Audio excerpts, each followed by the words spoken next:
here comes Bernie Sanders. As expected, Senator Bernie Sanders has won the New Hampshire primary.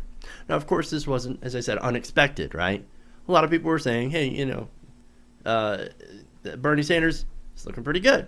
New Hampshire, all the polls leading up to New Hampshire showed a pretty good, pretty sizable lead. Now, once again, the Clinton campaign was kind of getting ready for, a little bit of a defeat, right? Now, here's what was unexpected about that defeat, and that would be the margin of victory.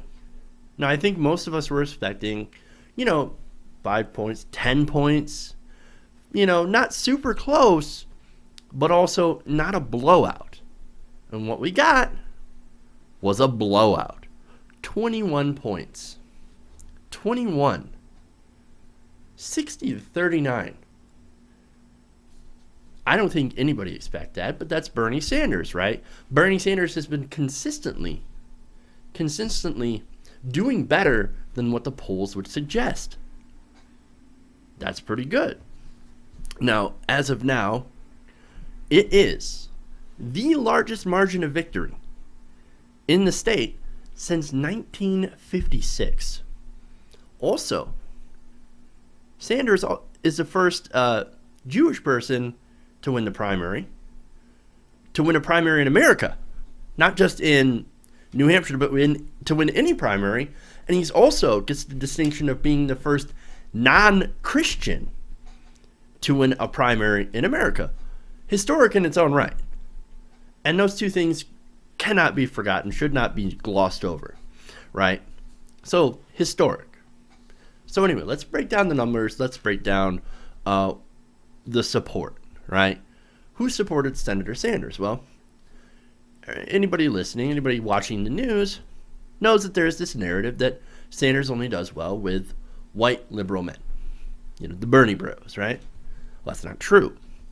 In this primary, Bernie Sanders won with nearly every single demographic group.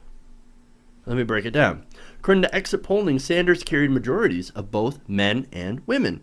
He won among those with and without college degrees. He also won among gun owners and non-gun owners. And he beat Mrs. Clinton among previous primary voters as well as first-time voters. That's amazing. And among young people, he got 84% of young people. Jesus, that's crazy. Now, among people who consider themselves liberal, very liberal or moderate, right? Since this is a Democratic primary, those who consider themselves very liberal, which is, of course, what people would think that Bernie Sanders would attract, went to him by about 66%.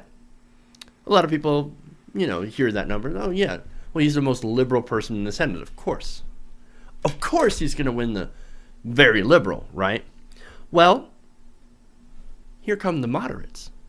58%. Bernie Sanders won 58% of people who consider themselves moderate. That's amazing. That's amazing. Now, I mentioned the youth vote. It's actually 83%, right?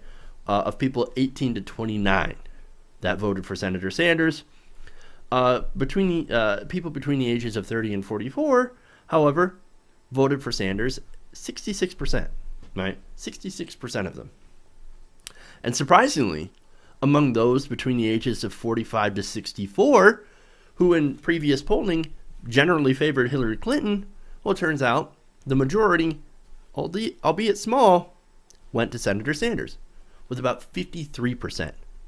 The only age group that Hillary Clinton did very well with were seniors. Seniors, 65 plus.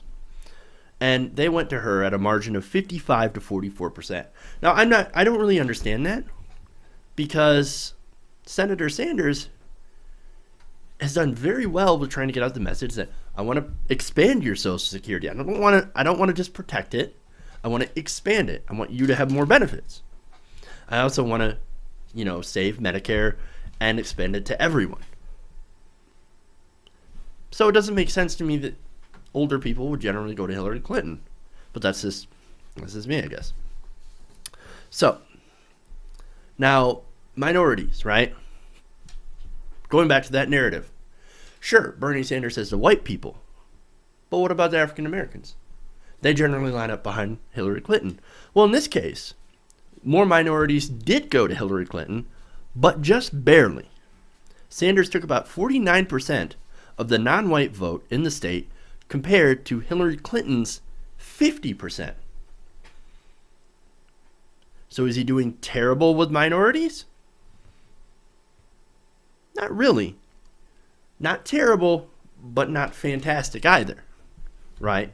So that's kind of even. Now, let's go to the breakdown of income, right? That's very important. Among income levels, starting at $30,000 a year, Sanders received 71% of the vote. So working class people overwhelmingly went for Senator Sanders.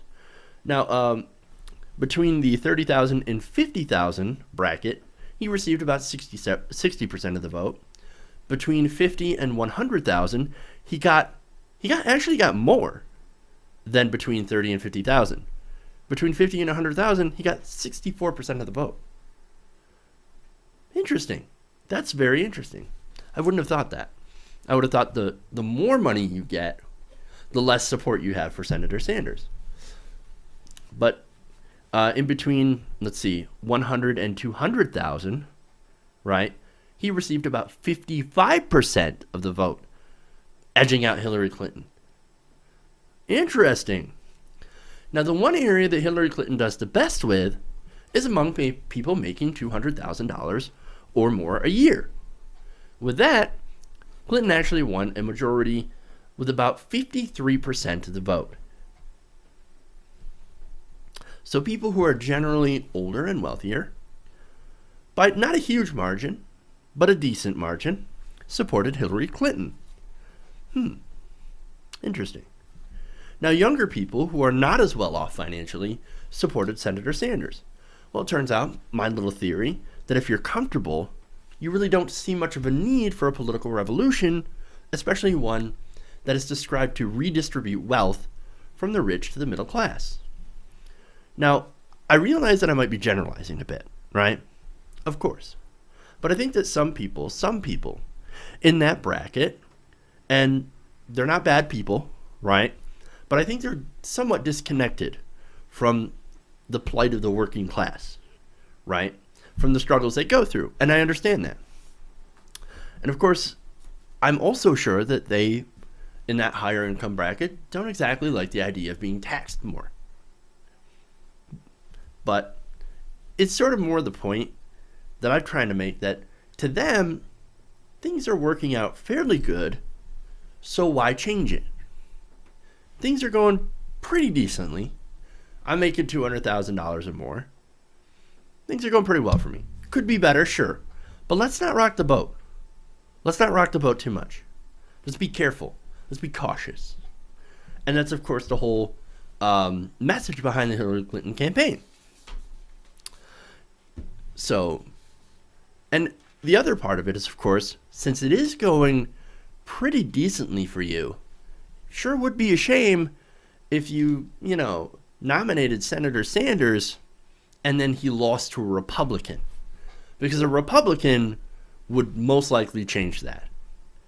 He would mess things up, he would roll back the progress, and there's Hillary Clinton's message, and I think that resonates with people who are fairly comfortable with where they're at, or are afraid of change. Now, the people who are feeling the squeeze, who are getting essentially fucked by the system, well, they're the ones out there saying, hey, we're not comfortable. We're getting fucked here, and what we want is we want to change that system. We want a political revolution. And to that, in New Hampshire, I think that revolution may have just begun.